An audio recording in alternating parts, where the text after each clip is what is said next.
एक बूढ़े बाप की कहानी। हो सकता है आज की कहानी पढ़कर आपकी आंखों में पानी आ जाए, मगर मैं दावे के साथ कहता हूँ कि इस कहानी से आपको एक बहुत स्ट्रांग मैसेज मिलेगा जो आपको और आपकी फैमिली को कोई भी ऐसा गलत काम जो इस कहानी के पात्रों ने अपने पिता के साथ किया है करने से रोकेगा। आपको पता चल ही गया होगा कि यह कहानी है एक बूढ़े मजबूर पिता की है। एक गांव में एक आदमी रहता था जो बहुत बूढ़ा हो चुका था, जिस वजह से उसे कम दिखाई देता था और बहुत कमजोर हो गया था।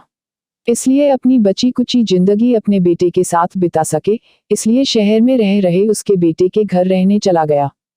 बेटा एक शहर के छोटे मकान में रहता था। मकान तो उसका छोटा था, लेकिन उसके अंदर जो चीजें थी वह महंगी थी।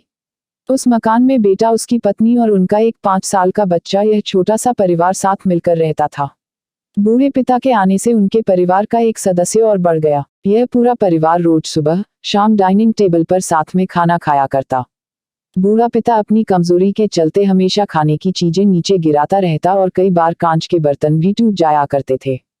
कुछ दिनों तक तो बहू और बेटे ने यह सब सहन किया, लेकिन बाद में वे दोनों बूढ़े की ऐसी हरकतों से चिढ़ने लगे। एक दिन बेटे ने कहा कि ऐसा कब तक चलेगा, हमें कुछ करना पड़ेगा। उसकी पत्नी भी इस बात से सहमत हुई। अगले दिन बेटा कहीं से एक पुराना मेज लेकर आया और घर के एक कोने में उसे लगा दिया और अपने पिताजी से कहा कि आप यहीं पर बैठकर खाना खा लिया कीजिएगा। उन्होंने एक लकड़ी का बर्तन भी बनवाया जिसमें वे अपने बूढ़े बाप को खाना देने लगे। अपने कांच के कीमती बर्तन बचाने के लिए अपने पूरे बाप को लकड़ी का बर्तन देने में उन्हें जरा भी शर्म नहीं आई।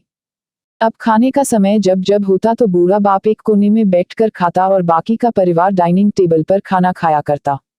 डाइनिंग टेबल पर बैठे बैठे दोनों पति पत्नी कभी कभी अपने बूढ़े बाप की तरफ देख लिया करते।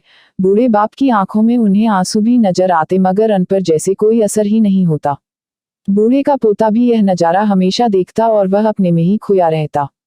एक दिन जब पति पत्नी डाइनिंग टेबल पर बैठकर खाना खा रहे थे, तब उनका बच्चा जमीन पर बैठकर कुछ कर रहा था। उन दोनों ने बच्चे के हाथ में लकड़ी का टुकड़ा देखा, लेकिन उन्हें कुछ समझ में नहीं आया कि बच्चा लकड़ी के टुकड़े के साथ क्या कर रहा है। जब बच्चे के पिता ने उसे पूछा कि बेटा आओ खाना खा लो, तुम नीचे बैठकर क्या कर रहे हो, तब बच्चे ने भोलेपन से कहा, अरे मम्मी पापा, मैं आप दोनों के लिए लकड़ी का बर्तन बना रहा हूँ ताकि आप लोगों को जब आप बूढ़े हो जाओ तो दिन में खाना दे सको। अपने नादान बेटे द्वारा दी गई यह सहज बात दोनों के दिल में तीर की तरह उतर गई। दोनों एक दूसरे का चेहरा निहारने लगे। बिना कुछ कहे ही दोनों की आंखों में पानी आ गया और उन्हें अपने भविष्य की किताब अपने आंखों के सामने खुलती हुई नजर आई। उन्हें समझने में ज्यादा देर नहीं लगी कि अब उन्हें आगे क्या करना पड़ेगा। अगले दिन कमरे के कोने से वह पुराना मेज हट गया और अब बूढ़ा पिता और बाकी का परिवार साथ में मिलकर फिर से खाना खाने लगे।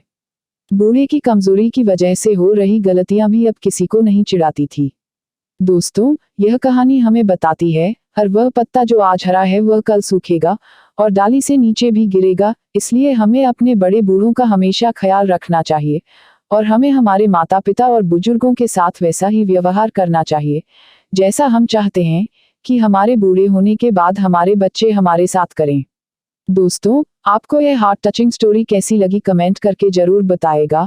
अगर अच्छी लगी तो आप अपने दोस्तों और परिवार के साथ इसे शेयर कर सकते हैं और खास करके ऐसे लोगों के साथ जरूर शेयर कीजिएगा जिनका व्यवहार बड़े बूढ़ों के तरफ अच्छा ना हो। और अगर चैनल पर नए हो तो लाइक शेयर और सब्सक्राइब जरूर करिएगा। धन्यवाद।